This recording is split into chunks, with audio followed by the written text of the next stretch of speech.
Operação conjunta das polícias, Polícia Federal, Ministério Público Federal, desarticulou um esquema criminoso de grilagem de terras indígenas no centro-sul do estado do Piauí. Foram presos lideranças indígenas, empresários, funcionários públicos, líderes sindicais e corretores de imóveis. Mandados de prisão e busca e apreensão foram cumpridos aqui no estado do Piauí e no Paraná. Esse esquema era complexo e envolvia uma série de atores dentro da política de proteção às terras indígenas. Nájila Fernandes, ao vivo, traz detalhes no Jornal do Piauí. Nájila, boa tarde para você.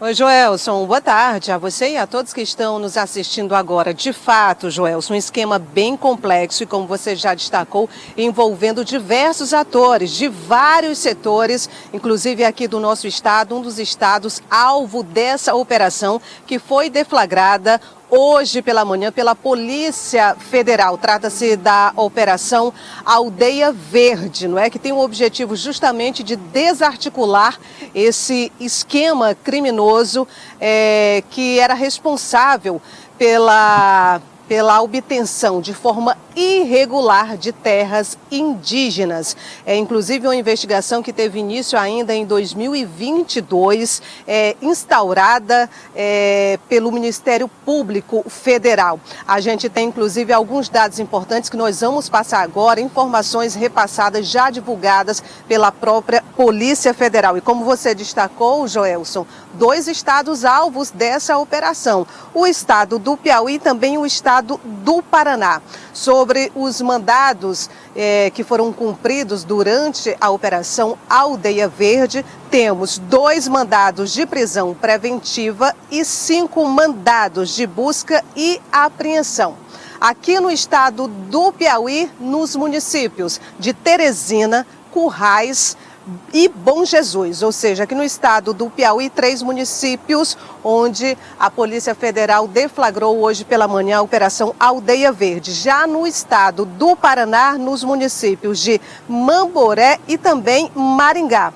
As investigações, Joelson, identificaram a atuação de um grupo criminoso, um grupo volumoso, como a gente já destacou, envolvendo, olha só, lideranças indígenas, empresários, funcionários públicos de diversos setores, líderes sindicais e também corretores de imóveis. E o esquema justamente culminava na venda ilegal de terras indígenas, inclusive da comunidade indígena Acroá Gamela. Já já eu localizo melhor onde é que fica essa comunidade. Mas essa turma, Joel, se utilizava de documentos falsos, falsificava a documentação para justamente conseguir obter, claro, de forma ilegal essas terras, inclusive, além de terras indígenas, terras da União e áreas de proteção ambiental. O Ministério Público já, inclusive, ofereceu denúncia contra 10 pessoas envolvidas nesse esquema. Eu vou pedir agora para a nossa produção colocar essas informações no ar, para quem, na nossa tela, para quem está acompanhando o Jornal do Piauí, poder acompanhar com a gente, porque eu queria citar agora, Joel, os crimes, que segundo a polícia recaem sobre esse esquema criminoso, pelo menos inicialmente a Polícia Federal cita aqui 10 pessoas envolvidas. São os seguintes crimes: invasão de terras públicas, posse e porte de arma de fogo, associação criminosa, falsidade ideológica, uso de documento falso e corrupção ativa, ameaça, dano, incêndio, corrupção passiva e ainda advocacia administrativa. Eu vou tentar aqui de uma forma resumida, Joelson, passar como era que esse grupo agia. Na verdade, os articuladores, os intermediários, eles miravam na terra que eles pretendiam utilizar em todo esse processo criminoso. Depois que eles identificavam as terras, inclusive terras devolutas, passíveis, apropriadas inicialmente por uma comunidade indígena, a Acroá Gamela, como eu acabei de citar, depois que eles identificavam essas terras, eles ofereciam para empresários do agronegócio que tinham interesse de adquirir essas terras e acabavam adquirindo, inclusive, por um valor bem abaixo do que a gente costuma ver no mercado. Com esses recursos, eles acabavam contratando pequenos trabalhadores de comunidades rurais para que tomassem de conta dessas terras e os poceiros acabavam emitindo declarações para que esses articuladores pudessem obter a posse dessa terra em nome de Laranjas. A partir daí, Joelson, o esquema andava com documentação falsa envolvendo diversos funcionários, como a gente citou aqui, inclusive de órgãos públicos. E aí, segundo ainda o Ministério Público Federal, em meados de 2021 e meados de 2023, esse grupo formado por 10 pessoas acabou aí se apropriando, promovendo a invasão de aproximadamente 6.600 hectares.